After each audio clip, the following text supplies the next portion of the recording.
Ele, o seu depoimento deixa muito claro como que você é uma pessoa que se enquadra muito bem nas instituições, seja a instituição Partidão, seja a instituição XYZ, ou seja a própria instituição do PT. Tá? Mas aqui o que eu gostaria, e fica muito claro também, a instituição família, tá? Fica muito claro que você, mesmo dentro dessas instituições, sendo uma pessoa que está sempre ali dentro, você sempre manteve o seu espírito crítico. E o seu espírito crítico não é necessariamente pautado por alguma elaboração intelectual no sentido de erudita, não é? Olha, eu estou pautando uma nova linha porque agora tem uma nova esquerda, tem um novo pensamento, o neomarxismo. Não. Daquilo que eu conheço de você, e o seu depoimento deixa isso muito claro. Essa nossa conversa aqui, para mim, fica cada vez mais claro. Você está sempre se pautando por um espírito crítico no sentido de, por dentro, querer aperfeiçoar aquela instituição à qual você é filiado e é daqueles ferrenhos defensores. Né? Você falou do Apolônio. Que outra pessoa, o Apolônio depois foi seu companheiro de PT. Né? Foi um dos fundadores. Que outra pessoa, ou que outros episódios na sua vida contribuíram para que você continue sendo essa pessoa? Tolerante, bom escutador, bom articulador, bom conversador, uma paciência de Jó para ouvir todo mundo, conversar com todo mundo, tentar fazer acordos com todo mundo, mas também, ao mesmo tempo, muito firme quando não dá para ir um pouquinho para lá, um pouquinho para cá. Conta um pouquinho para a gente disso, de você. Eu não sei bem. Eu sei que, mesmo na prisão, eu tive que desenvolver isso. Eu não tinha quase contato com familiares. Porque quando eu estava preso em Pernambuco, muito difícil. Meu pai doente, e todo ano as pessoas mentiam para ele. Falaram, seu Dorico, o Perli o ano que vem está de volta. Ele já acamado, tá? E passava o ano que vem, o velho falava, ele não veio. Não, mas o ano que vem, porque estava esperando que meu velho morresse. Ele achava... E eu passei os 10 anos. Quando eu voltei, fui até lá, ele está na cama. Ele apertou minha mão assim, agora eu posso morrer. Veja bem, eu não podia... Meu pai, você escutou bem o que eu falei agora, não foi elaboração, não foi... É exatamente porque, para mim, ele era meu pai. Porque pai é quem cria, né? Na realidade, ele era meu avô. Então, isso. E também a gente tem que ter esperança. Eu vi na prisão aquelas pessoas que não tinham esperança, não tinham horizonte. Eu vi alguns deles entrar no desespero. Eu vi pessoas ficarem, no sentido que a gente falava na época, ficando louco, que perdia a esperança. Assim, condenado a 94 anos, 8 meses, né? Não ouvia falar dos movimentos, quase não acontecia nada, quase não acontecendo nada. Você tem que resistir, ou resiste ou desiste de resistir. Eu acabei discutia muito com os presos, a gente tem que organizar, tinha os coletivos, tinha as brigas internas, preso briga muito, não é verdade, preso não tem problema, cara. Você imagina você ficar junto com uma pessoa 24 horas, nem com a mulher a gente aguenta 24 horas durante anos, durante um período é bom, mas permanente, era difícil, tinha muitos problemas, aí a gente tinha que conviver. Nós não temos a chave para sair daqui, é só aqui dentro. Aí tinha que criar uma noção da mediação. Isso eu aprendi bastante, a mediação. Acho que a democracia precisa desenvolver a mediação. Os países mais civilizados já estão resolvendo montões de problemas que tem. Seria botar um Arlindo sentado lá, resolvendo aqueles problemas. Não precisa de... tudo transforma em... Um casal separa, só tem uma bicicleta, uma gaiola, um papagaio e uma geladeira, vai para a justiça. Que é isso? É a mediação, vai lá, conversa, olha, papagaio você leva, a geladeira fica aqui, o colchão reparte. Veja bem, a vida permite isso, e a justiça um dia vai aprender isso, já se fala nisso. Nós fizemos um curso de mediação de conflito, eu montei em Brasília. Esse curso eles queriam levar para a ONU depois, como case, né? É assim que se fala. Estou ficando chique, né? Falando case até. Eu fiz para 30 mil pessoas com a Irma Passoni e tinha... E depois ela falou assim, Perli, eu posso deixar isso livre na internet? Pode. Esse curso atingiu 80 mil pessoas. Tinha gente de todos os continentes. Tinha um da Mongólia. Eu fiquei assustado. Como é que tem um mongol? Eu tenho esse, está na minha página. Eu estou fazendo na página perlisperando.com.br. Se você entrar lá, você vai ver. Tem isso tudo. Procura o curso. Então, mediação de conflito. Porque tem conflito entre vizinhos, no time de futebol, sem terra, com sem teto, às vezes tem problema, com o índio. Enfim, esses problemas, como é que a gente resolve? Eu vi isso também, que eu aprendi um pouco quando estava construindo sindicatos. Na mesma sala reunido estava uma pessoa que era um proprietário de terra. Ele tinha 5, 6 alqueires de terra. Ele tinha 2 meeiros. Mas ele pode e era sindicalizado. Ele tinha 2 meeiros. Tem que conviver com os meeiros. Mas, além dos meeiros, de vez em quando tinha um meeiro que contratava mão de obra de outro, um semi-assalariado, não tinha muita salário. Sim, mas tem que conviver. Você, quando na sua casa, alguém faz a reforma da casa. O cara pede um preço, você discute o outro. Veja bem, essa mediação ela é muito necessária. É muito necessária.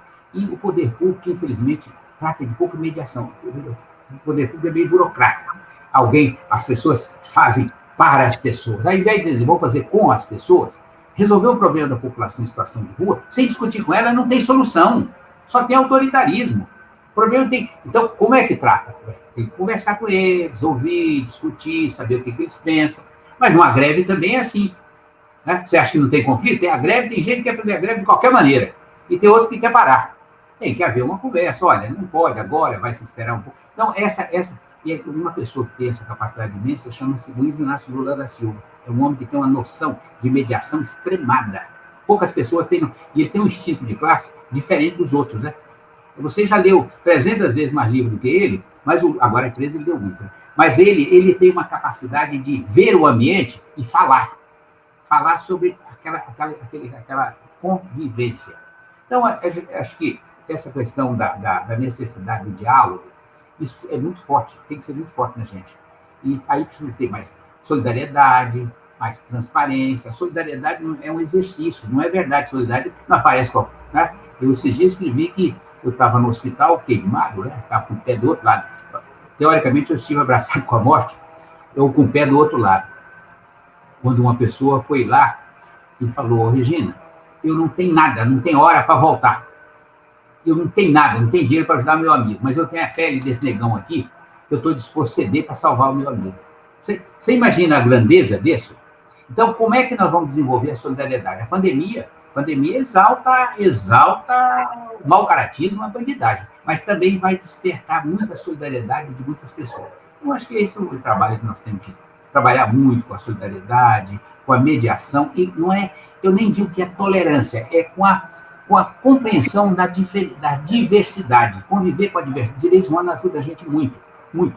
Direitos humanos, você tem que entender. A questão sexual, ela tem a diversidade sexual, né? Não é só, né? Aí como é que vai? Mas também raças, né? E fala só raça. Eu, quando cheguei na União Soviética, aí tinha os negros, muito vindo da África, tudo estudando, muita gente. A universidade chamava Patrícia Lumumba. Nessa universidade, tinha também negros pobres e tinha negros que eram filhos dos nobres ou filhos de militares. Né? Então, tinha que haver uma conversa entre eles. Então, mas eu queria, Aline, isso aí... Isso aí... Deixa o Neto. Pode dar atenção, Neto. Eu tenho uma curiosidade com você, Aline. Como é que... Então, essa questão da mediação, eu acho que esse é um elemento que nós precisamos desenvolver muito. São 2 amigos. Tá vendo? Eu tenho uma curiosidade que eu não quero terminar isso aqui sem falar nisso. Eu queria saber como é que você sentiu nesse Banco Mundial, saindo de São Gabriel da Palha, passando pela UFES e sendo indicado por um governo como Lula. Se não havia ali, você não sofreu alguma discriminação. Porque ali é o lugar dos figurões, não só dos figurões, mas dos figurões que têm muito costa quente, ou de grandes figuras do outro lado. E você tem a capacidade, mas você vem o quê? Vem do Espírito Santo, que é pequenininho. Se fosse São Paulo, era mais fácil, tá? Eu sempre falo, o que acontece em São Paulo é tudo mais fácil. Direitos humanos, nós já demos show em relação ao Estado de São Paulo, mas começamos a discutir direitos humanos com a polícia no Espírito Santo e na Paraíba. Mas no Rio Grande do Sul, eu não queria nem conversar, depois que conversaram. Então, a gente tem que entender como é que você se criou lá. Você não sofreu discriminação, nenhum preconceito, nem nada. É uma curiosidade, assim como eu tinha. Como é que você teve consciência? Isso que você me falou foi fantástico. É entender que o ser humano ele vai adquirindo consciência e compreensão por muitos caminhos. Não é só aquele... Por isso que eu acho horrível quando aquelas pessoas chegam, que é converter o trabalhador em 3 minutos. Não tem isso, não. Ele vai ter a experiência dele. E deixa ele aprender. E ele vai errar, e todo mundo erra, né?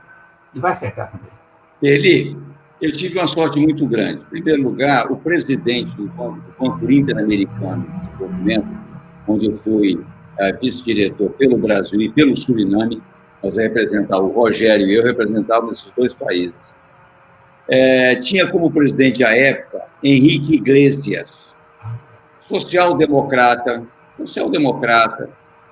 espanhol de nascimento, mas uruguaio de cidadania, mas com uma frustração total, porque ele não podia ser candidato a presidente do país dele, que era o Uruguai, por não ter nascido no Uruguai. Mas Henrique Iglesias era, acima de tudo, um grande mediador. Um grande mediador. Para você ter uma noção, Henrique Iglesias, já presidente do Banco Interamericano, foi a primeira pessoa desse circuito de Washington que teve uma longa conversa com o Lula. Então, era uma pessoa... E ele, obviamente, quando meu nome foi indicado, eu me lembro que eu cheguei atrasado, era para chegar no dia 1º de setembro, a Washington, e só cheguei 5 dias depois, teve um problema no avião e eu tive que ficar em São Paulo 3 dias. E cheguei lá no dia da celebração da Festa da Independência do Brasil, 7 de setembro. E ele... O presidente foi lá na sua unidade, no coquetel e tal. Você é o Arlindo Vilas, olha, eu preciso muito conversar com você, porque eu estou precisando da sua experiência acadêmica em economia da inovação, porque eu quero bombar, ele não usou a expressão bombar, mas eu quero implantar um pouquinho essa mentalidade da inovação. Então, eu cheguei ao BID, primeiro, com este rótulo do acadêmico que tinha uma tese, que tinha sido admirada, aquela coisa toda. Mas, por outro lado, era muito fácil representar o Brasil no Banco Interamericano no período que eu lá estive. Eu estive lá de 2004 a 2007. Então, de 2005 a 2007. Foi muito fácil. Por quê? Porque o Brasil, nós, o Rogério e eu, éramos cortejados pela administração do BID para virmos ao Brasil convencer o governo brasileiro a pegar dinheiro emprestado junto ao BID para eles poderem completar a carteira de empréstimos. Então, intermediei uma negociação do BID com o BNDES, na época era o Antônio Castro que era diretor, não era o presidente, mas era o diretor. Eu intermediei uma negociação, tentei de tudo quanto é jeito, uma negociação com o governo brasileiro, o Ministério da Educação, com o então ministro Fernando Haddad. Nós queríamos discutir com uma forma do BID emprestar dinheiro para o Ministério da Educação, para ele botar mais computador. E o Haddad dizia, não, Arlindo, calma, não estamos prontos ainda. Então, não houve nenhuma virtude, porque o Brasil era modelo. As pessoas me procuravam em Washington, pessoas de outros países, para saber, afinal de contas, que essa transferência condicionada de renda, que é o nome sofisticado que Washington deu ao Bolsa Família, né, que era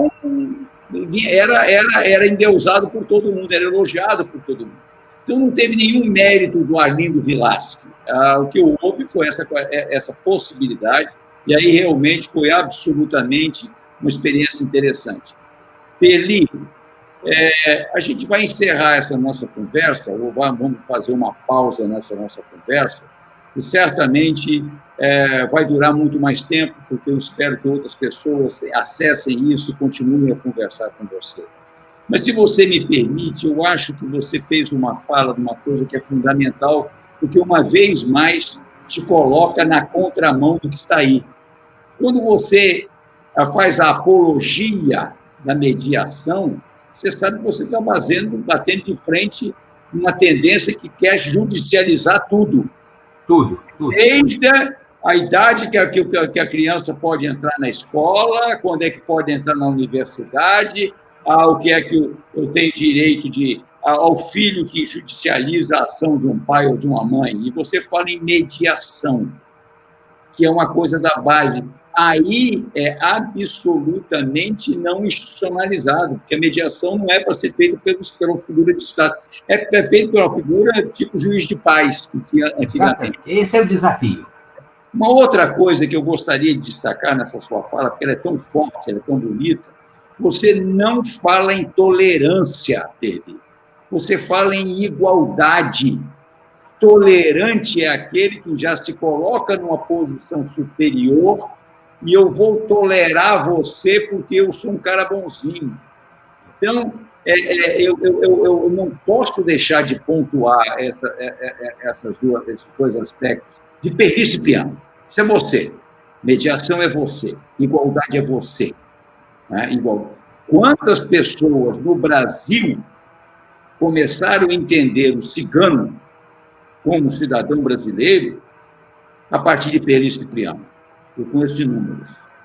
Mas a gente fizemos uma discussão imensa sobre essa conversa por aqui, mas eu gostaria que você me dissesse o que é que não foi perguntado a você, que você gostaria de deixar gravado nesta série, que eu tenho muita alegria de ter você como a pessoa que inaugurou. Eu espero que ela dure talvez umas 15 conversas aí, mas eu tenho muita alegria de ter você inaugurando. O que é que deixou de ser perguntado que você acha importante de ser registrado? Não é para agora não, Peri, não é para mim, nem para a Daniela, nem para o futuro.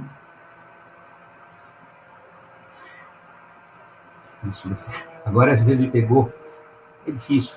Eu acho o seguinte, a gente tem vontade de falar tanta coisa, e eu sinto, quando você falou da sua trajetória, que me encantou muito. Eu sempre tive essa curiosidade com você. Eu lembro do Aldemar de Oliveira Neves, que foi integralista, se tornou um dos homens mais puros e mais competentes de socialismo. Então, eu acho que eu sou, não sei o que eu tenho vontade de continuar. Como é que nós vamos continuar? Não sei. Então, eu não sei o que eu diria para você que poderia mais ter perguntado. Eu falei das relações do meu avô, da minha mãe, da minha família, e das dificuldades. E também das tristezas, às vezes, né? Da solidão. A solidão na prisão tem uma solidão imensa. Como agora, muitas pessoas têm solidão com a questão do Covid. E eu, pessoalmente, acho que muitos políticos vão ter muita solidão, porque ele não pode ir para a rua falar nada. Então, a solidão é um elemento que a gente precisa conversar. Você pode escolher a solidão, ela dura no ser humano. A gente arranca de dentro da gente, ela volta novamente. E também, uma coisa que me encanta muito foi a vida inteira ter um consultor gratuito, chama-se travesseiro. Deitar, encostar a cabeça e falar, acho que errei bastante, mas não errei tudo, né? Não devia fazer tanto. Então, é um pouco, não sei, desse mundo da gente, do dia a dia. A solidão, que é um elemento que precisa ser discutido entre as pessoas. Ela não é simples. Todo mundo tem um pouco de solidão. Tem um momento que é bom ficar só, isolado de tudo e de todos, é bom. Mas tem hora que a pessoa é forçada. E agora, na pandemia, a solidão para muita gente. Mas também, nesse momento, vai despertar muito sentimento de solidariedade, que é uma coisa boa. E também as coisas ruins vão aparecer nesse período. Tá? Então, não sei. Peli, eu tive um privilégio... Eu queria muito te perguntar a você outras coisas. Mas você deixa para depois. Tive o privilégio de ter você nessa conversa, que me enriqueceu o coração uma vez mais. E eu vou me permitir falar para estudantes seja na graduação, seja no mestrado, seja no doutorado, você passou uma série de dicas onde você pode contribuir muito para quem está escutando, seja no campo da psicologia, seja no campo da sociologia, seja no campo da ciência política, e que você continue disponível para ser entrevistados por acadêmicos e que outras pessoas que têm muito mais competência em entrevistar te entrevistem. Eu não fiz uma entrevista, Peri, você sabe que eu não sou jornalista, eu não tenho o espírito aguçado jornalista. O que eu fiz, para um profundo orgulho meu, foi uma conversa com quem tem histórias para contar. E quem tem história para contar é Perli Cipriano, que eu prezo como uma dessas criaturas que faz o meu mundo melhor. Gratidão. Minha admiração por você é maior agora. Paz e bem. Cresceu nessa. Paz e bem. Paz e bem.